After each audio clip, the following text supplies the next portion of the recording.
que vous avez sous les yeux, c'est une maquette de pompe à chaleur, mais une pompe à chaleur qui fonctionne réellement. Pourquoi? C'est pour bien comprendre le principe de la pompe à chaleur. Alors, la pompe à chaleur, comment ça marche? Voilà.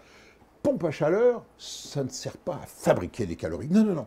Ça sert à transférer des calories d'un milieu vers un autre en augmentant leur température, d'où le nom de pompe à chaleur. Attendez, prenons un exemple. Regardez cette maquette de pompe à chaleur qui fonctionne réellement. On prend des calories dans un milieu extérieur, ici, l'air, pour les transférer, suivez bien ma main, dans un deuxième milieu, symbolisé ici par l'eau de cet aquarium. Regardez bien, je prends des calories gratuites, c'est important, dans l'air, 7,4 degrés seulement, via cet échangeur ici, pour les transférer à l'aide de ce groupe que vous voyez, qui est un groupe de compression de réfrigérateur, dans un deuxième échangeur à plaque ici, qui les transmet à l'eau de l'aquarium, 45 degrés.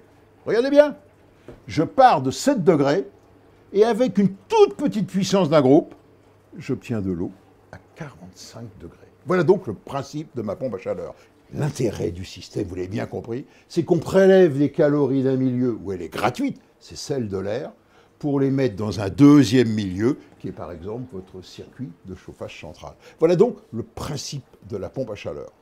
Ce que vous venez de voir là, actuellement, ça peut fonctionner autrement. C'est-à-dire que mon premier milieu, qui est l'air, je peux en faire un deuxième milieu, qui est également l'air, c'est-à-dire un système de climatisation dans la maison. Auquel cas, on parlera d'une pompe non plus air-eau, mais une pompe air-air. Alors, ça, c'est une maquette, bien sûr.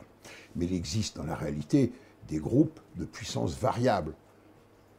On arrive à avoir de l'eau à 70-80 degrés avec une température extérieure très basse et même inférieure à 0 degré. Et on appelle ça des pompes à haute température. Et surtout, ce qui est important, c'est que ça vous divise votre note de chauffage par 3, qui tout de même est intéressant. Donc, ce sont des systèmes simples, très fiables aujourd'hui et parfaitement au point. Mais comme tous les systèmes, ils nécessitent un contrat d'entretien annuel.